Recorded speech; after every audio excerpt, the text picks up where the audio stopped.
വീട്ടിൽ പോകണി പണി കുറച്ച് കഴിഞ്ഞിട്ട് പോകാന്ന് കരുതിയിട്ടാണ്. പണിയൊന്നും ഒരുങ്ങിയിട്ടില്ല. വീട് വൃത്തിയാക്കാനുണ്ട്, ഒരുപാട് കാര്യങ്ങളുണ്ട്, പാത്രം കഴുകി വെക്കാനുണ്ട്. ആ അതിന്റെ സന്തോഷത്തിലാണല്ലേ. എവിടേക്കാ മോനെ? എന്തായിരുന്നു?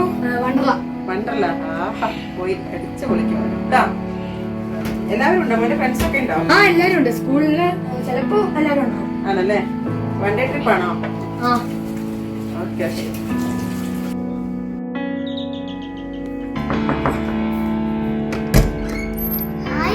ആ കിച്ചു. അമ്മ എവിടെ?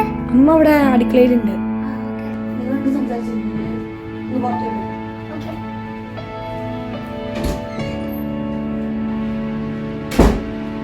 എന്താ മോനെ? എനിക്ക് സ്കൂൾ പിക്നിക് ഉണ്ടായിരുന്നു, കുറച്ച് പൈസ ആണോ? എത്രയാണ്? അത് വരും. 1000? മോനെ, നമ്മളെ വാടക കൊടുത്തിട്ടില്ല. ഹൗസ് ഓണർ ഇപ്പൊ വന്ന് പരമേശ്വരൻ നായർ വന്ന് ചൂടായി പോയിട്ടേ ഉള്ളൂ. 2 ദിവസത്തിന് കൊടുത്തില്ലെങ്കിൽ നമ്മളെ വീടൊക്കെ എടുത്ത് ഇറങ്ങിക്കോളാനാണ് പറഞ്ഞത്. ഇവിടുന്ന് കിട്ടുന്ന ശമ്പളം നമ്മുടെ മരുന്ന് തികയണില്ല, നമുക്ക് ചിട്ടി അടയ്ക്കാൻ തികയണില്ല. അതിന്റെ പുറമെ 1000 രൂപ എവിടുന്ന കുഞ്ഞ അമ്മ ഉണ്ടാക്കണത്? തരാൻ പറ്റില്ല.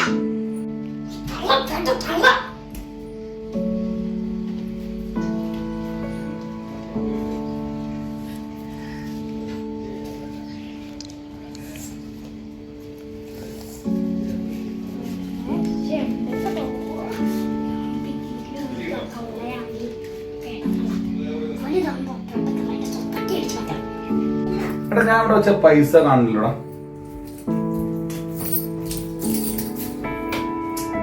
പൈസ ഉണ്ടെന്നോ? ഇല്ല. ഞാൻ ഇവിടെ വെച്ച നേരത്തെ പോയത് അല്ല. നോക്കട്ടെ, ഗ്യാസ് സിലിണ്ടർ കൊടുക്കണം. പൈസ വെച്ചാണത്.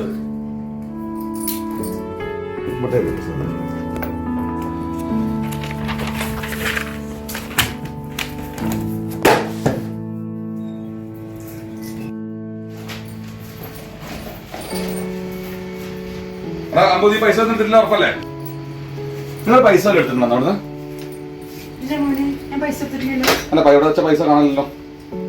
ഇല്ല മോനെ, ഒരുപാട് ബുദ്ധിമുട്ട്. എന്തെങ്കിലും കാര്യം ഉണ്ടെങ്കിൽ തുറന്നു വേണോ മോനെ? സത്യം ഒരുപാട് ബുദ്ധിമുട്ട് ഞങ്ങൾക്ക് ഉണ്ടായിരുന്നു. തട്ടിട്ടുള്ള ഒരു ഞങ്ങൾക്ക് എന്റെ സ്വഭാവം മോനെ, സത്യം മോനെ, ഞങ്ങൾക്ക് അങ്ങനെ ചരിത്രം ഉണ്ടായിട്ടില്ല. എത്രയോ ബുദ്ധിമുട്ടുകൾ വന്നിട്ടുണ്ട്. പൈസ ആവശ്യമില്ല മോനെ.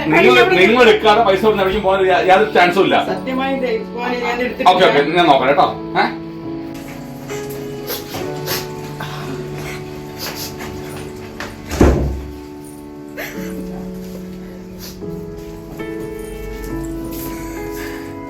ഞാനിവിടുന്ന് ഇന്ന് വരെ അങ്ങനെ ചരിത്രം ഉണ്ടായി.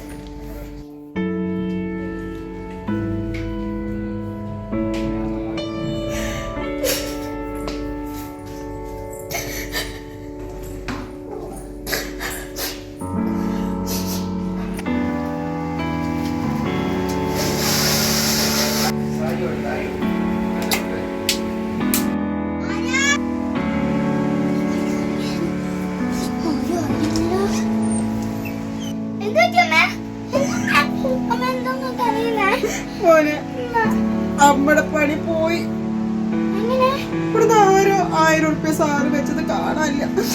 അത് കിട്ടാതെ എനിക്കിനി അവിടേക്ക് പോകാൻ പറ്റില്ല മോനെ. ഞാൻ അവിടുത്തെ ഇറങ്ങി പോകുന്നത് നമ്മുടെ ബാഗ് കൊണ്ട് പോകുന്നു.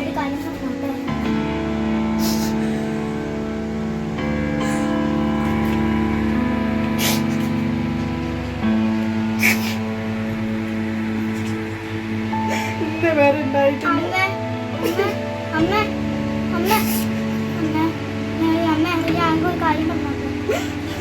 പൈസ ഞാൻ എടുത്തു മോനെ.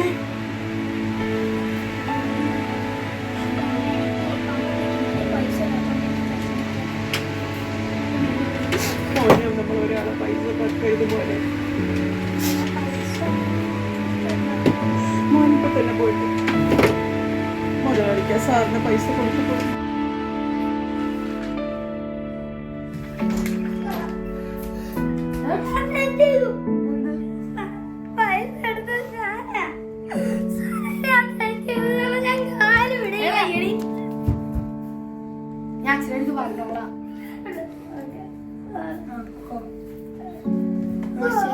ശരി ശരി